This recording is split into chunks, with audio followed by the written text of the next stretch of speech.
Bendiciones y paz para cada uno de mis contactos. Soy Felipe Rincón Vázquez. Bienvenidos a Reflexiones sobre Biblia y Espiritualidad. En esta entrega hablamos sobre la espiritualidad y las diversas imágenes de la persona humana.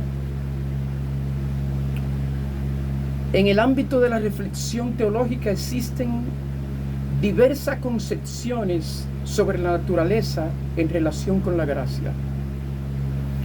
Una tendencia considera a la persona humana incapaz de alcanzar la comunión con Dios, la cual es un don gratuito inalcanzable. En esta tendencia se le niega a la persona humana la posibilidad natural de entrar en comunión con Dios, de conocerlo mediante la acción de la razón, es decir, la teología natural. Esta posición trata de salvaguardar la trascendencia de Dios y la absoluta gratuidad de su revelación. Otra tendencia subraya fuertemente la compatibilidad y las disposiciones del sujeto para el encuentro con la realidad sobrenatural. Aquí se entiende que existe por parte de Dios el don de la posibilidad de participación en la vida divina, por lo que la criatura tiene una capacidad activa de entrar en el diálogo con el dador de la gracia. Esta tendencia mantiene la trascendencia de Dios y la gratuidad de la salvación, pero es compatible con las disposiciones del sujeto humano. Una tercera postura, inspirada en la idea y principio del ser humano como imagen de Dios, nos dice que la gracia supone la naturaleza como condición. La gracia eleva la naturaleza. La gracia no destruye, sino que perfecciona la naturaleza.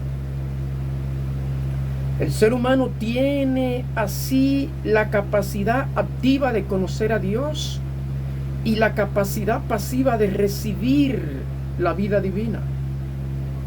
Una vida que es gratuita y que es un don trascendente. Se trata de dos órdenes: el orden natural y el orden sobrenatural.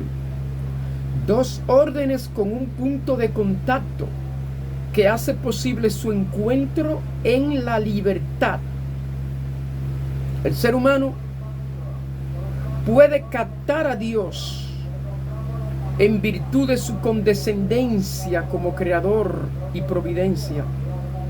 El ser humano puede crecer progresivamente hasta la plena comunión con Él. El texto bíblico nos dice en Romanos capítulo 1, versículos 20 en adelante: pues desde la creación del mundo, todos han visto los cielos y la tierra. Por medio de todo lo que Dios hizo, ellos pueden ver a simple vista las cualidades invisibles de Dios, su poder eterno y su naturaleza divina. Así que no tienen ninguna excusa para no conocer a Dios. Es cierto, ellos conocieron a Dios, pero no quisieron adorarlo como Dios. No quisieron darle gracias. En cambio, comenzaron a inventar ideas necias sobre Dios. Y como resultado, la mente les quedó en oscuridad y confusión. Ahora bien, encontramos diferentes actitudes teológicas, espirituales sobre este asunto. En base a las posiciones anteriores mencionadas, hay una línea de pensamiento espiritual que centraliza su atención en la imagen de la persona como víctima del pecado, el llamado pecado original, y por tanto, en el consiguiente enfrentamiento entre naturaleza y gracia, despertando cierta sospecha frente al desarrollo de sus energías y sus capacidades naturales.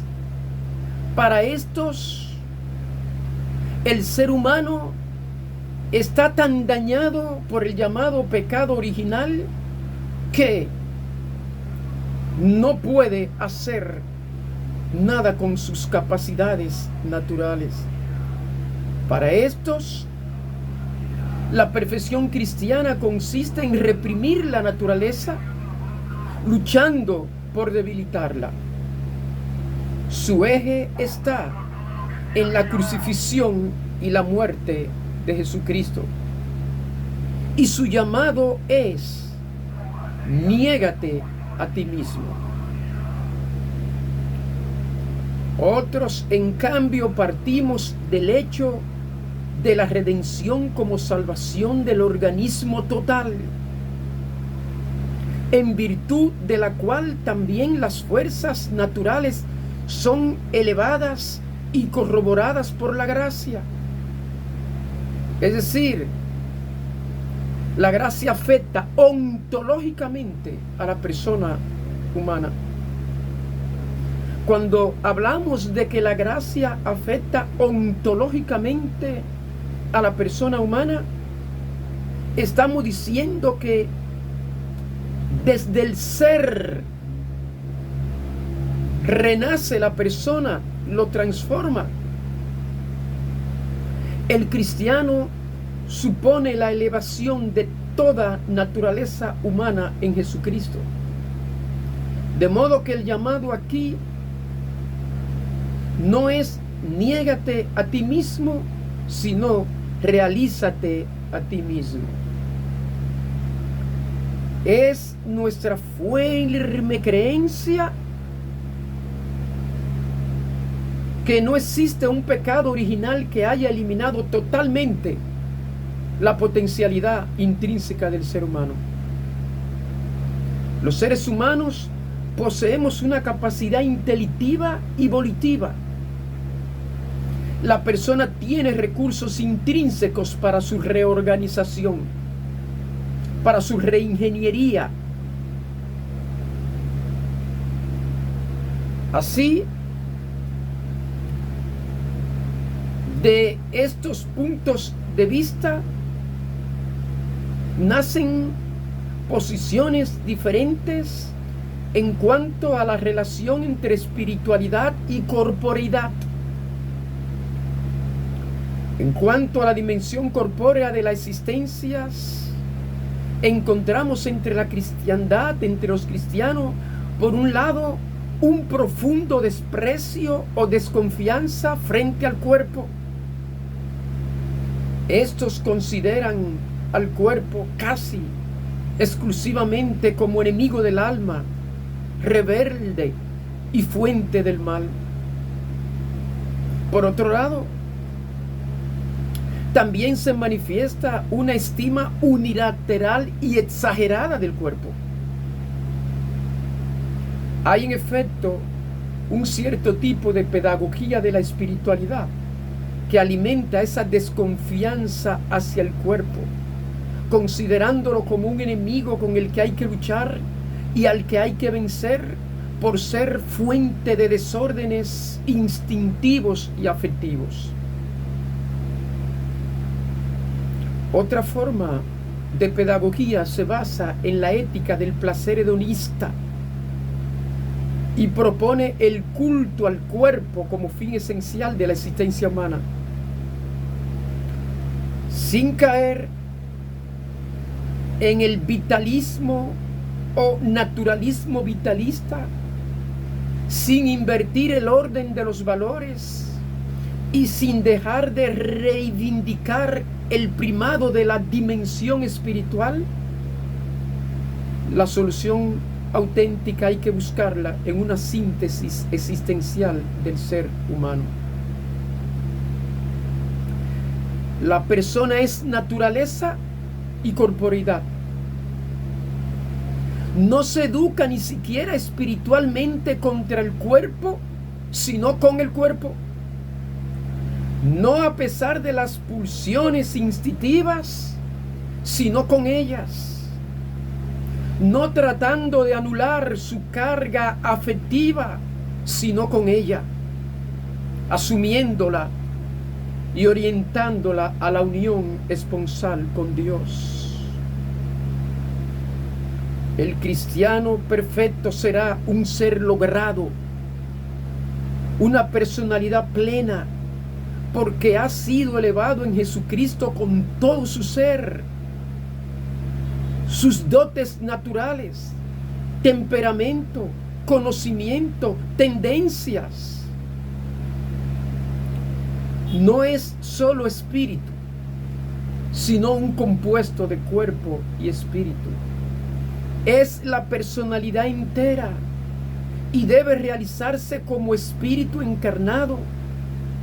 Por eso no se puede, no se debe descuidar ninguna de sus dimensiones existenciales, porque éstas ejercen un influjo constante y global en toda la personalidad,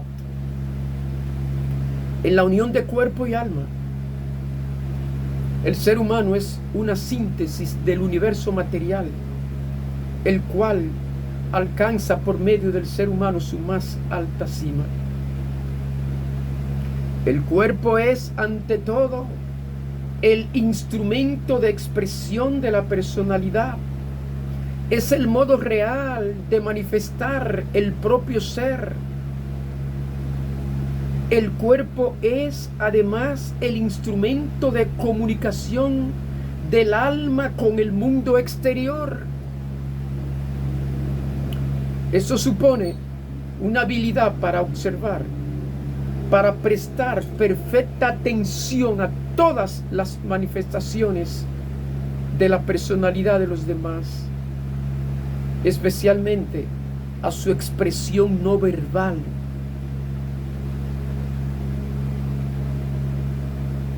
Terminemos esta reflexión con 4 aplicaciones. Primero, la gracia no destruye la naturaleza humana, sino que la eleva.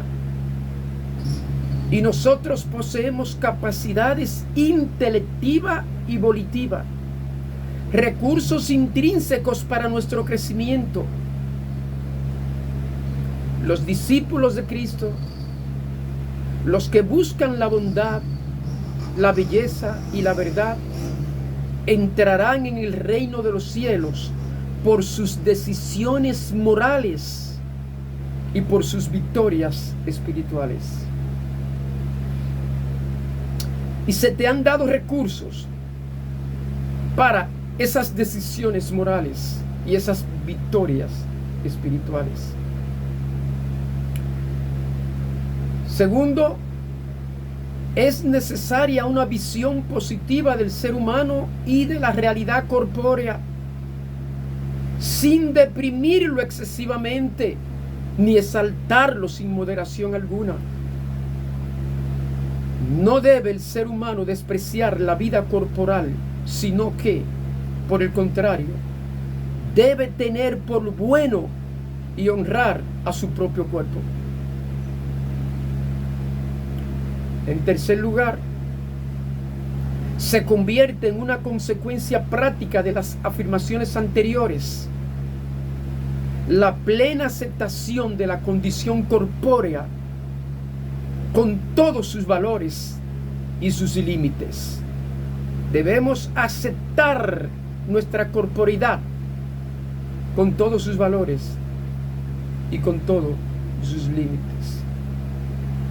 Cuarto, hemos de enfatizar que el ser humano se expresa y ora también con el cuerpo. En tal sentido, se debe revalorizar la expresión corpórea y el lenguaje no verbal en la comunicación social y en la actividad litúrgica, es decir, en el culto y en la adoración. Si esta reflexión te fue de algún provecho, dale a me gusta y compártela con tus contactos. Y si no te has suscrito, suscríbete para seguir recibiendo nuestras reflexiones sobre Biblia y espiritualidad. Bendiciones y paz para cada uno de ustedes.